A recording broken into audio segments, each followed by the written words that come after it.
Welcome to the Convergence Podcast. I'm your host, Ashok Shivanan. Baked into our philosophy is this approach that you're talking about. It's not about command and control. It's about collaboration.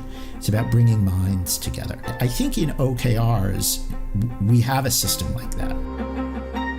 On this show, we'll deconstruct the best practices, principles, and the underlying philosophies behind the most engaged product teams who ship the most successful products.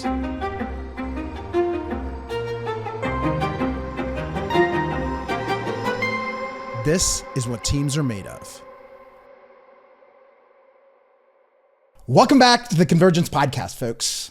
Today, we have another Best of 2024 episode for you, and we're talking OKRs, or Objectives and Key Results. A little bit of history first on OKRs. They were first introduced at Intel back in the 1970s. Andy Grove, the legendary CEO at Intel, introduced a framework as a way to align the company's efforts during a really critical time of growth and change there. He believed that by defining clear objectives and measurable key results, teams could focus on both what mattered the most while also executing with greater precision. The framework, though, didn't gain broader recognition until the late 90s, thanks to a gentleman named John Doerr, spelled D-O-E-R-R. Now, you've likely heard the name John Doerr for one of at least two reasons. The first one is because he's one of the most successful venture capitalists through his work at Kleiner Perkins. He even got appointed by President Obama to his Economic Recovery Advisory Board in 2009. So a funny side note, Doerr used to work at Intel for Andy Grove. He was super successful there, both at sales and also holds a number of patents. And when he left Intel to join Kleiner Perkins in 1980, there's a rumor that the CEO, Andy Grove, told him that venture capitalist isn't a real job. And he even may have compared it to being a real estate agent. Now, John Doerr ended up doing all right at Kleiner Perkins. He had a lot of very successful investments that he led, including Amazon, Intuit, and a 12% stake at Google, where he also joined the board. And around the time when the company had somewhere maybe between 30 and 50 employees, apparently it was around a ping pong table that he introduced the idea of OKRs to the Google team. And after a few iterations on their implementation, and we'll hear about iteration from our guests too, it ended up being an integral part of Google's operations. The co-founder, Larry Page, credits OKRs for being a key reason for Google repeatedly hitting their 10x growth, and also has personal OKRs that he uses. The other reason that you might know of the name John Doerr is because he also wrote the book on OKRs, Measure What Matters. So since Google in the 90s, other companies like LinkedIn, Spotify, Amazon, and even the Gates Foundation have publicly talked about their adoption and success with OKRs. So why are OKRs considered to be so powerful? We're going to hear a lot from our guests, and I think there's a few reasons. First, I think it provides an alternative to the traditional command and control style of management, but while also still maintaining accountability, fostering alignment on priorities, and done right, creates a nimble and transparent organization regardless of the size. So in today's episode, we have combined for you segments of some of our best OKR clips from our 2024 guests. These include folks who have actually worked at the companies like Intel and Amazon, to consultants who have helped implement OKRs at various Fortune 500 companies, to someone who literally wrote the book on customer-centric OKRs. We will hear from the guests on why they like OKRs better than other goal-setting frameworks, whether your organization and culture are ready to really get the most benefit out of OKRs, and best practices on how to adopt OKRs in your organization and also on your product teams. The guests share how to integrate everything down to individual employee and team objectives as a subset of the overarching organizational strategy at your company. They talk about how to get started and also how to de-risk the journey of OKR adoption, and also how to gain the benefits of human-centered design incorporated into how you design your OKR system and implementation. My favorite, of course, is that the guests also share a ton of stories from the field on the good, the bad, and the ugly of what they've seen in OKR implementations. If you want to listen to the full episodes of any of the segments that you hear, we will make sure to have links in the show notes. Subscribe to the podcast to get future episodes as soon as they're published. If you find this helpful, give the podcast a 5-star rating on your podcast app or hit that like button on YouTube.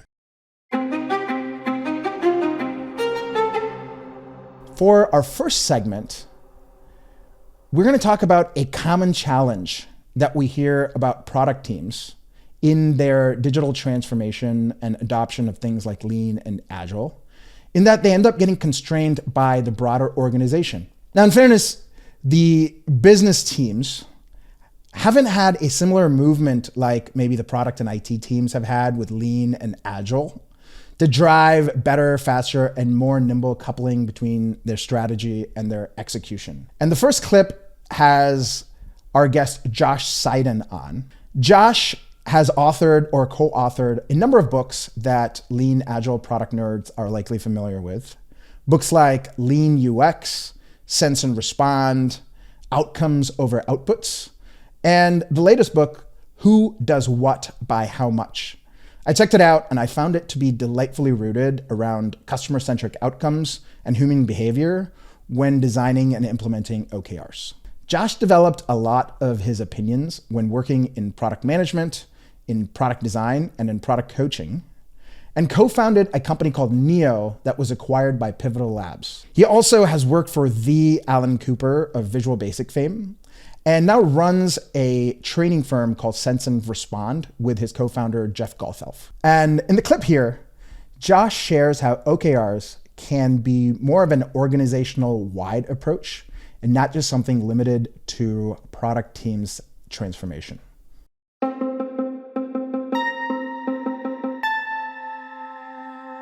One of the questions that we've been looking for is how do we systematize this way of thinking, collaborative, cross-functional, right? Oriented around continuous learning and improvement. How do we make a system like that that's not just for technology product teams, but is for whole organizations? And I think in OKRs, we have a system like that. And so kind of baked into our philosophy is this approach that you're talking about, which is that it's not about command and control. It's about collaboration. It's about bringing minds together, right? So this isn't, my boss writes the OKR and then I do it, right? This is, as a team, we have a conversation with leadership, right? We understand what's important to leadership because they've written an OKR for themselves, right? And then we look at that OKR and we say, how can we as a team best support that? And we have that conversation with our leaders, right? We think the best way we can support that is X. What do you think, right? You have a two-way conversation, and then you kind of ratify that, right? And then you say, okay, good. Now we've got our marching orders. This is your OKR, and this is how we're going to support it, right?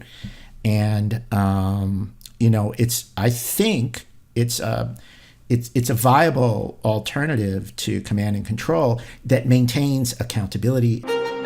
Josh is back and tells us why he likes OKRs compared to other goal-setting frameworks, which he argues are often actually just planning frameworks in disguise.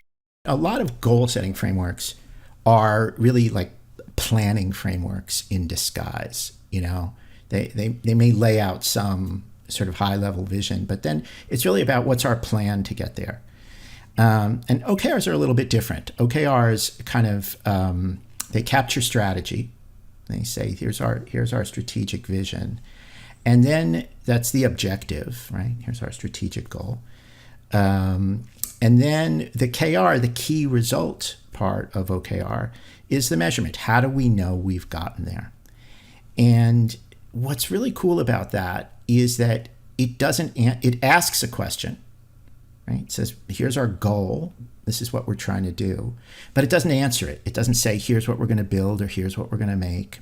And, if you've spent any amount of time in product development or technology, you know that a lot of the ideas that we have at the beginning of a project or an initiative, even for super smart teams, a lot of those ideas don't work.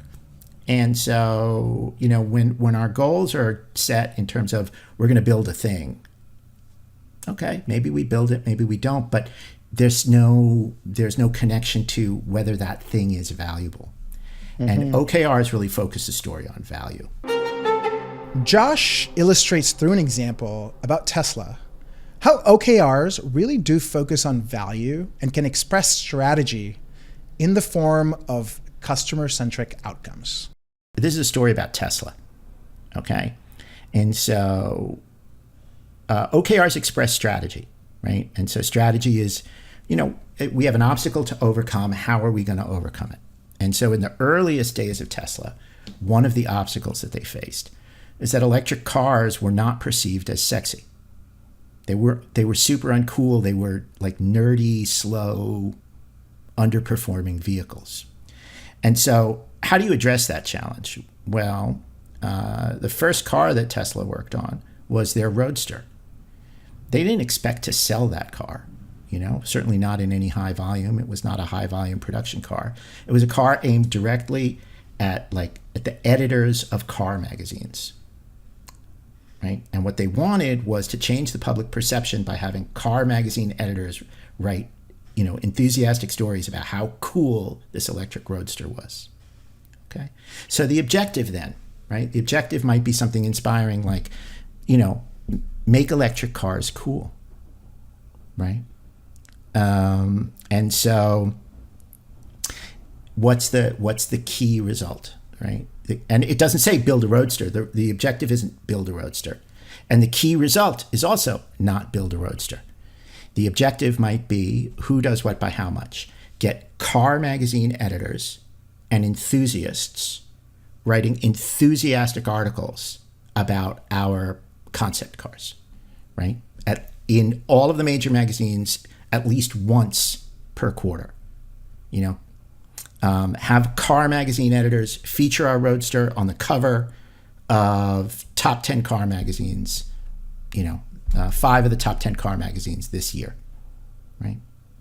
So objective, inspiring, make electric transportation cool, right? Key results, who? Magazine editors. Does what? Write, exciting articles, right? About our car. By how much? 5 out of the top 10 magazines cover us enthusiastically. A common question that shows up is whether your organization is ready to implement and get the benefits out of OKRs. Josh talks about 2 really important criteria that need to be true at your organization in order for OKRs to be successful. First, it's a journey that takes careful iteration rather than a silver bullet that's going to bear outcome right away. No one gets it right out of the box, right? We talked to lots and lots of companies in our research for this book, and everybody reported a similar experience, which is that the first implementation, wasn't as successful as they hoped. Now, there were usually germs, seeds of something good there, right? For example, we talked to Infobip. They've been iterating on their OKR process for, more than 5 years, right? And every year they learn something and they make a change, and they learn something and they make a change. And this is a pattern that we saw over and over again. So one of the things that has to be true at the organizational level is just starting with the understanding that it's a journey and it's going to take time to get right. And so if your organization is an organization that likes and expects and only tolerates sort of silver bullet kind of thinking, this is not for you.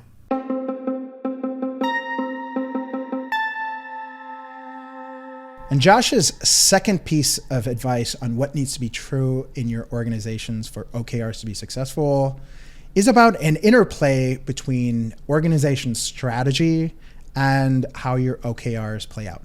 It's an interesting problem when you're writing about OKRs because OKRs really don't work without a strategy, right? Now, you may have a strategy that you haven't articulated well, and then OKRs can help you articulate it. But, I've worked with companies that really wanted to do OKRs. They really, they thought, we're really having trouble delivering from quarter to quarter on our commitments. And we really think OKRs are going to help us deliver quarter to quarter. And so when I started working with them, my first question with this particular company that I'm thinking of is, okay, let's articulate the strategy so that we can focus on only the most important things, and we can let all these other commitments kind of move into second priority. And what we discovered was that actually they didn't have a well-articulated strategy. They didn't have a strategy. And so what their problem was not in their goal-setting framework. Their problem was they were always thrashing because somebody was always barging into the room saying, we need to do X, and we need to do Y, and we need to do Z. And they couldn't agree on their priorities. And if you can't do that, you can't write OKRs. So that starting point of being able to have strategic clarity and strategic discipline, OKRs can help you maintain the discipline, but you need the clarity first. Our next guest is a segment from Deepika Yeragunta. Deepika is the head of e-commerce platform products at PepsiCo. And prior to that, she ran platform products at Intel, as well as led product for the team at Amazon that brought Alexa to our smart TVs.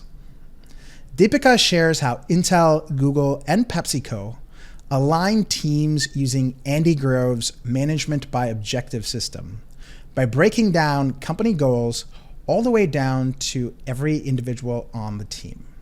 It's great to hear from someone who is actually at Intel. Here's Deepika. Number one is the idea that you manage by objective. That helped with a company like Intel, which is you have these large goals and objectives at the top.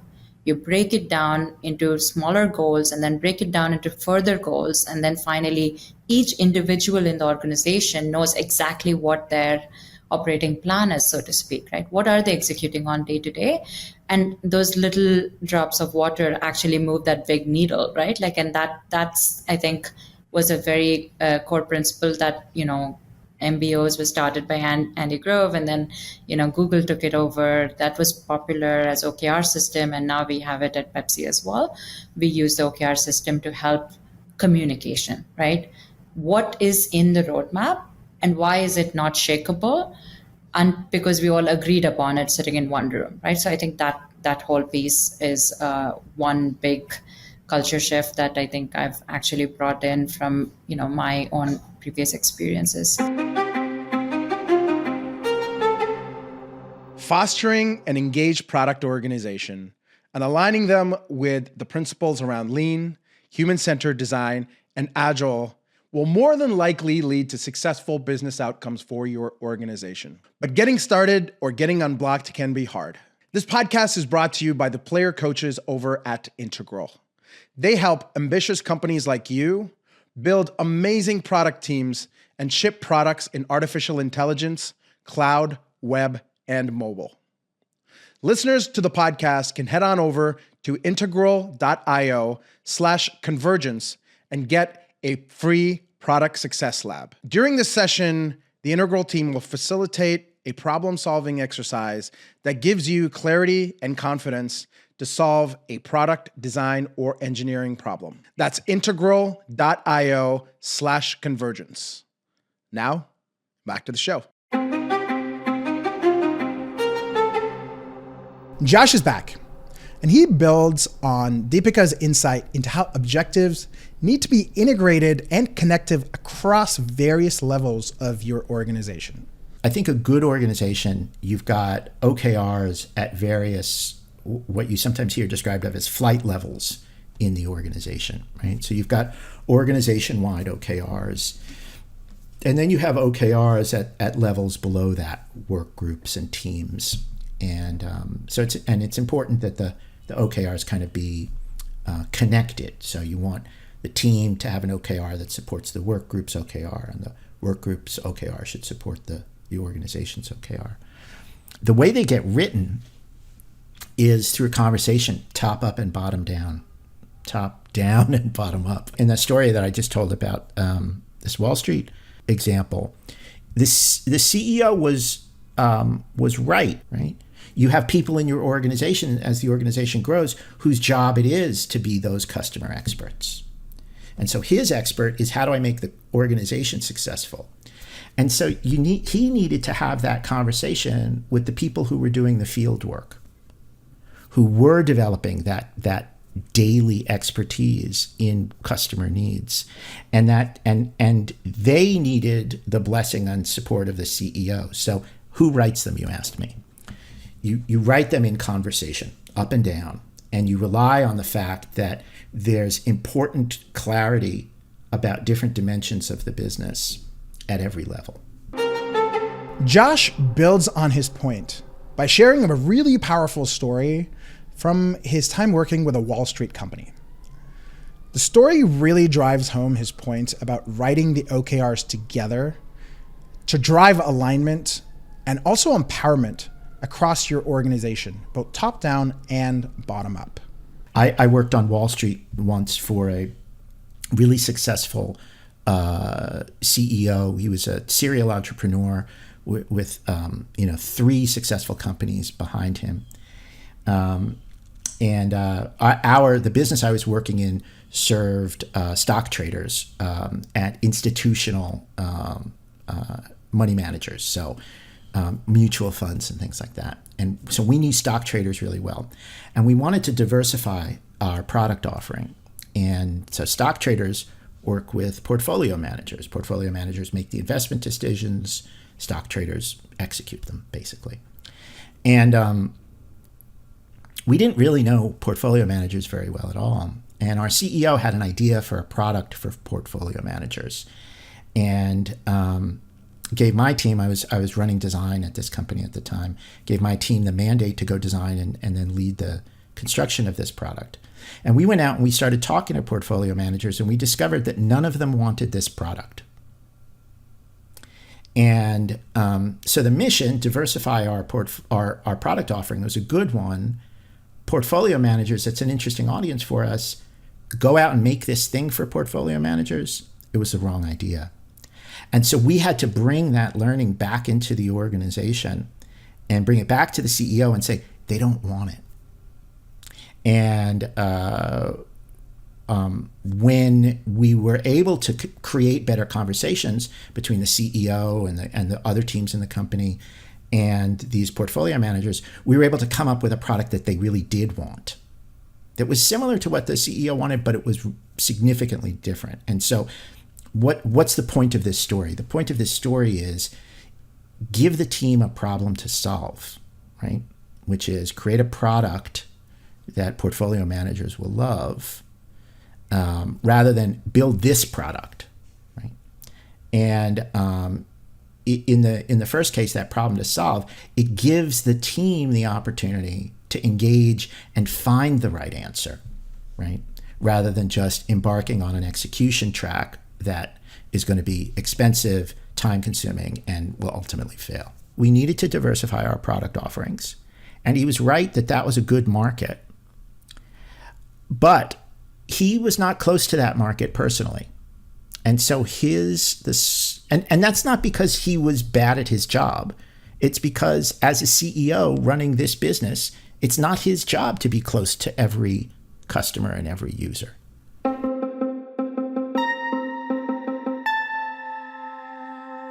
Getting started on this journey requires being intentional. Josh shares 3 key tips on de-risking your OKR rollout at your organization.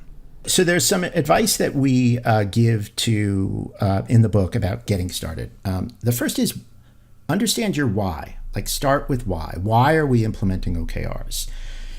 There are a lot of things that OKRs can do for an organization, and sort of the way that you the goal there is going to influence the way you implement them. And being able to tell a story about the why is really important for leaders. So being clear, are we trying to create more accountability? Are we trying to create more transparency? Are we trying to create more alignment? Like what's the reason for the tool? You know, that's the first thing. The second thing is start small, and start small with a kind of a stacked deck, right? So we're not going to roll this out to the entire organization in the first iteration. What we're going to do is we're going to start with a pilot team or a pilot group, right? A small number of highly capable people who like change, because our goal is to succeed, right? And so you want to sort of stack the deck and pick places where you're likely to be able to get wins, because you're certainly going to find the obstacles. So you need to get some wins along the way. And so start with why, start small, stack the deck, and then be prepared to sort of iterate with the process as you go. Now, this is somewhat meta here. And while we're speaking about de-risking your OKR journey, Josh recommends having a meta OKR outlined for the OKR implementation itself. And this helps drive clarity on the objectives that you're expecting from rolling OKRs out from your journey, and what kind of measurable factors or key results you can expect along the way that'll benefit your organization as you adopt OKRs. One of the things that happens with goal setting is we can come together in a room and we can say, like with your story about empowerment, right? We want to create an empowered team, or we want to create more accountability in the organization.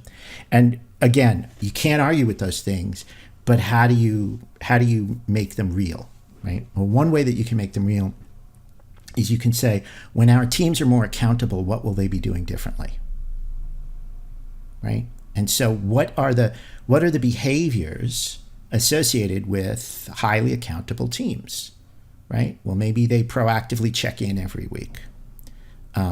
Maybe they set milestones and hit them. You know, whatever that behavior is. And so when we say we want a more accountable organization, right? When we use OKRs, we're going to be more accountable. What we do with our clients is we say, okay, we're going to write an OKR for our OKR implementation that will tell us that we're actually making progress towards our organizational goals, right? And then we're measuring the behavior that we're seeing in the organization to tell us whether, you know, we're actually making progress on this stuff. Josh is back and shares a really important point about scoring OKRs. It's pretty often during our work at Integral that I've seen a lot of teams' performance factored on what percentage or how many of their KRs or key results they complete by the end of the quarter or whatever the time period is. And I fully agree with Josh here that the scoring or completion percentage is much more effective when you consider a relative percentage compared to previous OKR completions and the trends, rather than looking at any one time period in isolation. I think that idea of scoring our OKRs is useful for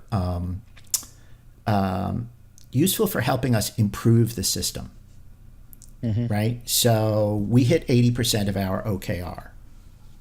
Okay, we consistently hit 80% of our OKR, and last quarter we hit 40% of our OKR, right? What does that mean, right? Like there's a signal in there that something is different, and we need to pay attention.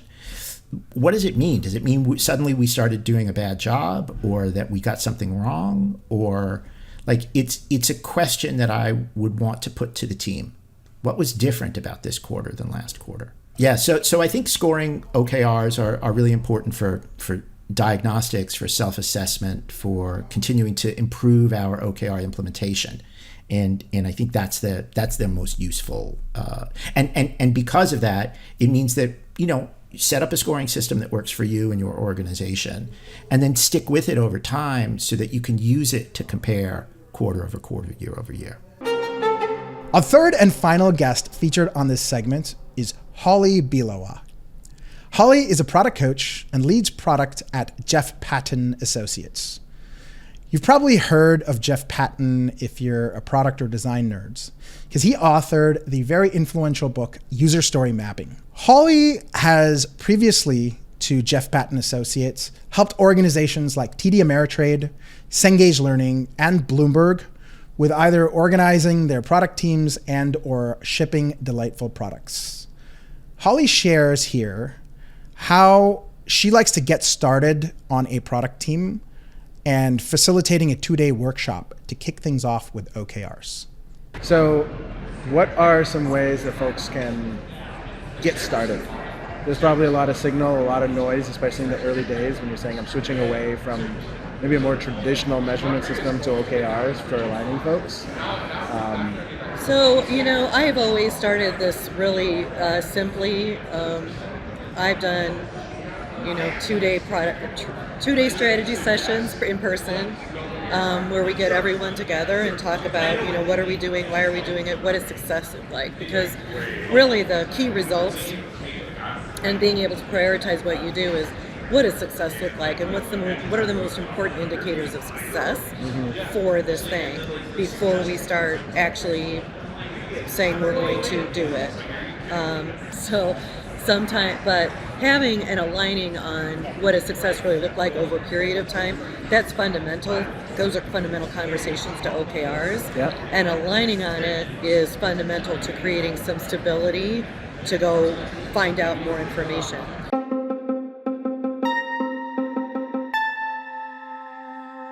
When it comes to books to help you get started on OKRs, the book Measure What Matters by John Doerr is probably the foremost work to get started on. Given how a lot of you have probably read that, we have Holly returning to tell us about some of the other required reading suggestions she has, specifically for product teams that are getting started or trying to course correct on their OKR journey. I like Escaping the Bell Trap. So Melissa Perry might say that that's an elderly book, right? And she has a new one. But that book has been so helpful for leaders to understand that they're overbuilding and not set up to understand what they should be building and prioritizing. So I like that book. I think the new book, Product Operations, is a great reference book for all the pieces and parts and how to look at the reporting and what data you need. So I like that. So of course I'm partnered with Jeff Patton, and the User Story Mapping book, I'm not kidding you, but people still reference that book. I still have it dog-eared and highlighted, and it's still very helpful because story mapping is a bridging practice between business, product, and execution. And it's somewhere, Teresa Torres's book, Continuous Discovery Habits, also great. Also a great book. So those are really my top book. Marty Kagan's new book, Transformed. It's preachy, but it's also based on a lot of experience from product coaches. Yeah. So I appreciate a lot of what's in that. I also appreciate the writing that he's done. Josh is back, and he shares his advice on how to organize check-ins or meetings that you have to measure progress on your OKRs. There's a pretty well-established rhythm for using OKRs. You set OKRs at an organizational level annually.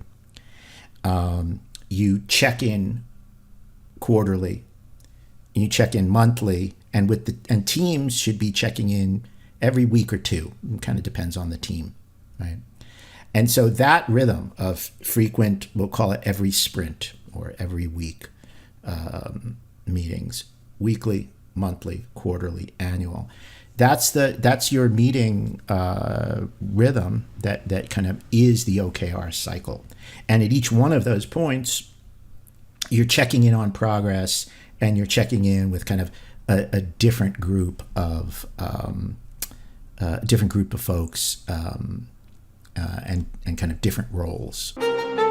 Next, we have Deepika return, and she adds to Josh's advice on meetings and check-ins and talks about what she feels like is really important to have leading indicators when measuring progress so you can de-risk your OKRs early in their life cycle. Everyone is busy, heads down doing work. You look like you're doing work, right? The engineering teams are definitely driving the sprints, but then you get to the end of the quarter and you haven't met your KR because there were delays.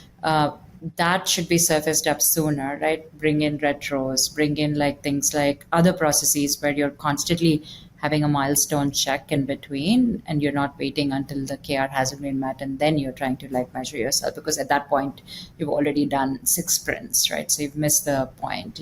You want to be able to get control of the situation much earlier on than waiting for the end result to show up.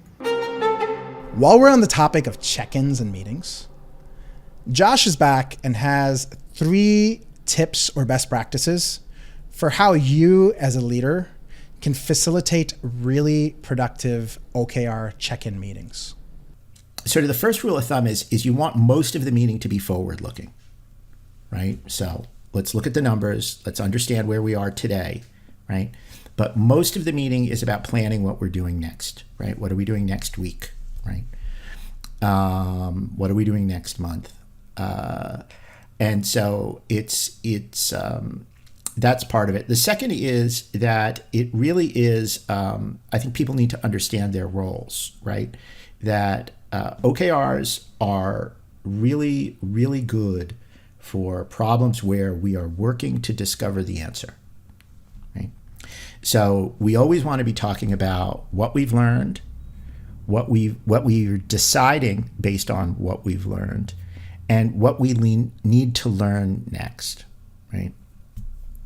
And I think, if it gets into sort of teams defending what they've done, then we've sort of lost the script. So I think, for a leader in that meeting, it really is, tell me what you've learned in the last week. Let's say, tell me what you've learned in the last month, because that's really where the weekly meetings are for the team. That's it, right?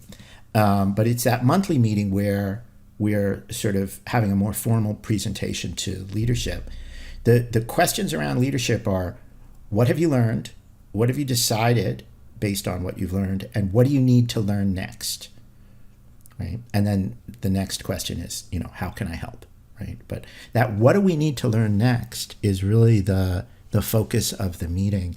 And I think in some ways, if you've spent any time in the design world, right, the sort of attitude here is that it's a critique, right? We're trying to make the work better, right? We're not trying to hold the team's feet to the fire. We're not trying to, prosecute people, right? We're working together to make the work better. So what do we need to do to make the work better? And what do we need to do?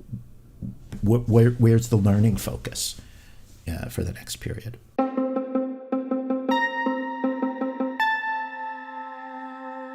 Josh shares how important data becomes at your organization as you embark on the OKR journey. Measuring things is hard in organizations. Measuring, right? We say that our measures are human behavior. And it's often the case that we don't have good measures of what people are doing, right?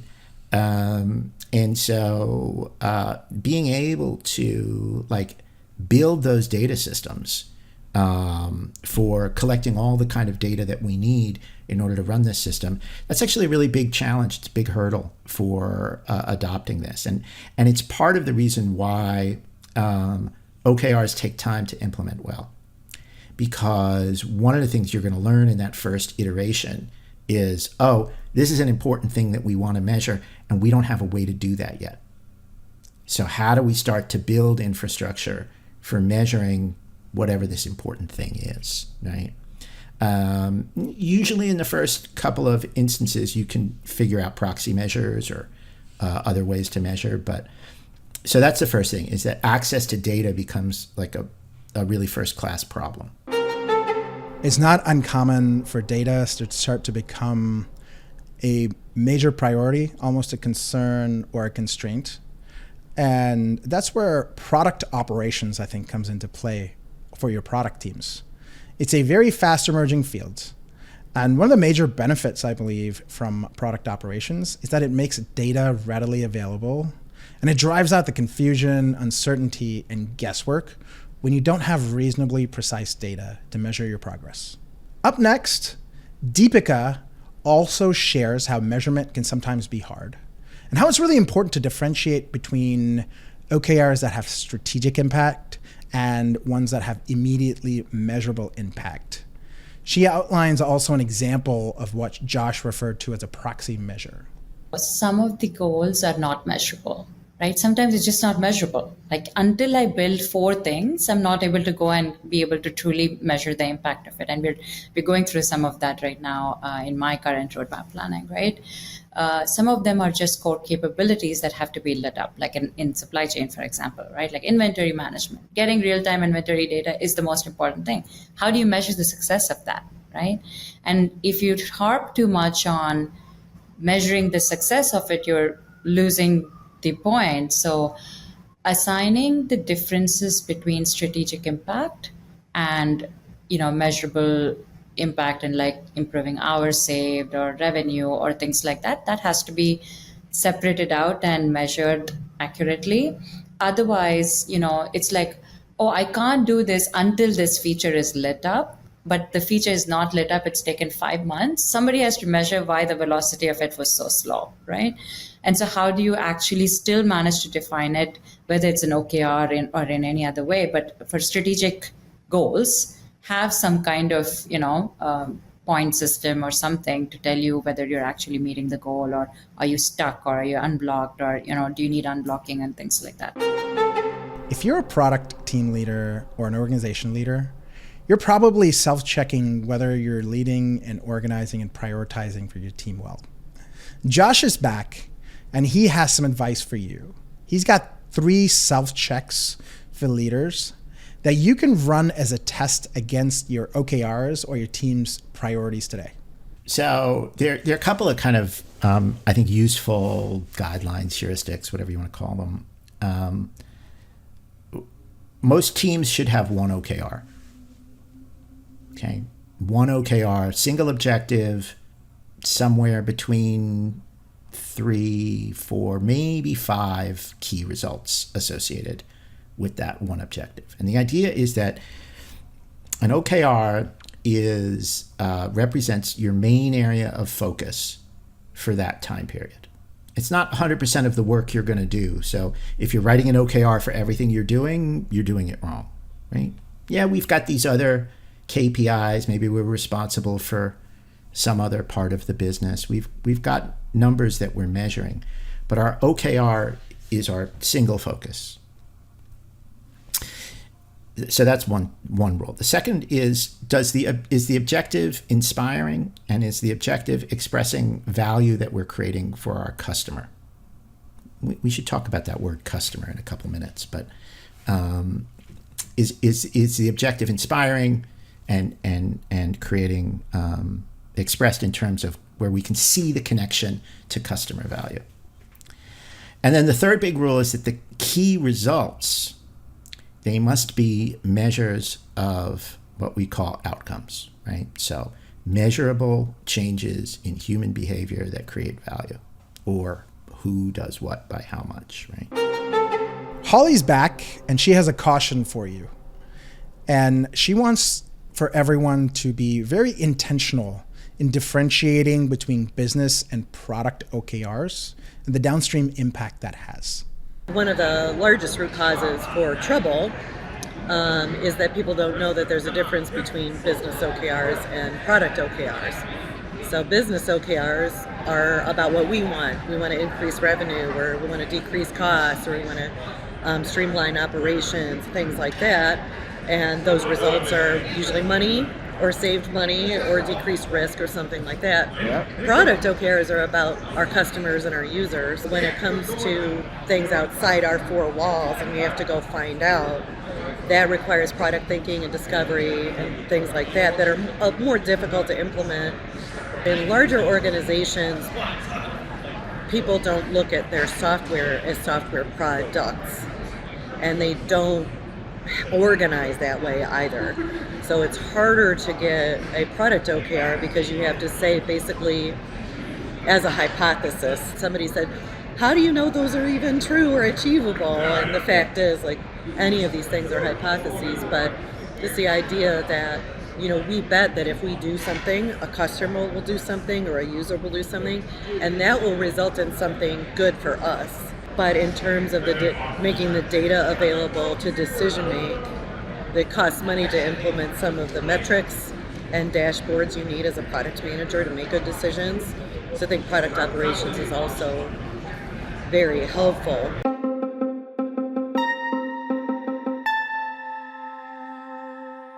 Speaking of business versus product OKRs, Holly is back and she shares a story of how framing an initiative as key results and objectives that were relevant to the business unblocked the greenlighting of a multi-million-dollar idea at one of her past clients. There was one that was a customer in an employee enabling product. It was a call center. So for a company that did trading.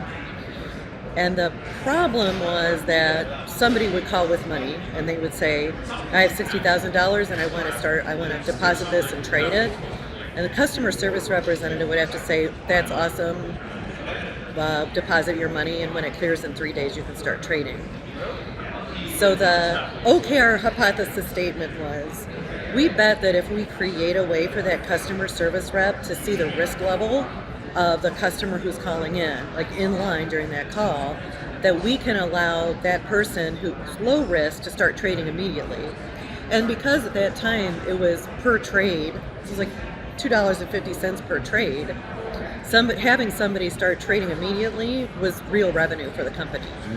So that was, you would say, we bet that if we do this, the customer service rep will be able to allow the customer, so they were the user, and it took a while for this product to get funded by the company because it was an architect who was talking about it as a data lake. So he was talking about it in these very technical, I want to create a data lake where, you know, customer data comes in and then it goes out, and it wasn't clear what the value was. So by creating an OKR, by really creating an OKR and figuring out about how much revenue do we think, like how many people do we think are low risk, that you could calculate real business results from that. And it ended up being a multi-million-dollar idea. This is a topic that comes up often around tying OKRs to compensation or promotions. Holly is back and she warns us explicitly about avoiding the tying of OKRs to compensation or personnel evaluations. And when you say that, it means what leads to their promotions and compensations and those yeah, kind of stuff. It's OKRs. a real anti-pattern because, you know, to get product right, it's so collaborative. Yeah. Right? It's so collaborative across the organization. And I have a slide about that in my deck where, you know, promotion is vertical, is usually vertical, and product thinking and good product practice is collaborative across. It's and so now because of that, we're seeing the rise of chief product officer silos. The hot topic as it is, Josh is back and he adds to Holly's warning, don't explicitly tie your OKRs to your compensation or promotions. You don't want to tie OKR performance to compensation, for example, right? Because then that starts to introduce all kinds of financial incentives that mess up the spirit of the OKR, which is that this is a way for the team to genuinely learn and get better, as opposed to a way for the team to get paid, right? And I'm not saying that getting paid is unimportant, right? I'm just saying that those things influence each other in complex ways. For our final segment for this best of 2024 on OKRs, Josh is back and he talks about how him and his co-founder, Jeff Gothelf, further de-risk the efficacy of an OKR journey by combining it with the benefits of human-centered design or customer centricity. In the full episode with Josh, he also clarified his definition of customer here as whoever is consuming your work. So this could either be an external customer who's a consumer of your overall product and a customer of your business, or it could also be an internal customer, like say a developer on your team who consumes, for example, an API that you develop. Here's Josh. Customer centricity is one of those things that nobody's going to disagree with those words. Oh no, we shouldn't be customer centric. Screw the customer, blah blah blah. But the trick is in actually doing it, right? What does it mean? And I think a lot of times we mistake that phrase. Oh, we're going to be nice to the customer. We're going to be polite. We're going to use please and thank you, or we're going to, paint the room a beautiful color or whatever. And I'm not saying those things are unimportant, but the core of customer centricity is what's the customer trying to do, right? And how can we enable that behavior? How can we make it possible for them to do that thing in the way they want, in a way that's easier, better, faster, or in some way creates more value for them, and at the same time creates more value for us?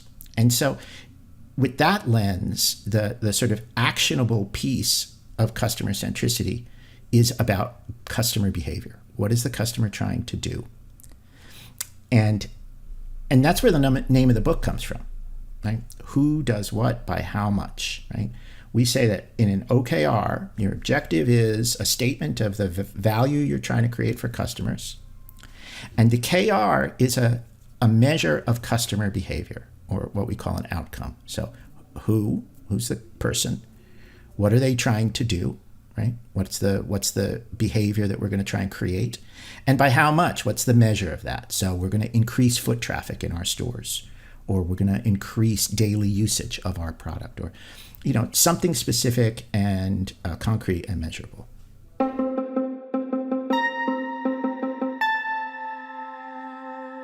Thanks a lot for tuning in to our Best of 2024 episode on OKRs at the Convergence Podcast. If you found that content valuable and entertaining, please give the show a 5-star rating wherever you're watching or listening. It really helps the show out a lot, and it also helps similar curious individuals like yourselves to find the podcast. Stay tuned as we roll out more of our Best of 2024 episodes that compile insights and stories about product road mapping and prioritization, as well as one about leadership and culture at product organizations. Hit that subscribe button so you get notified when those episodes come out. In the meantime, I hope you have a wonderful week. We will see you at the next episode that comes out on Tuesday.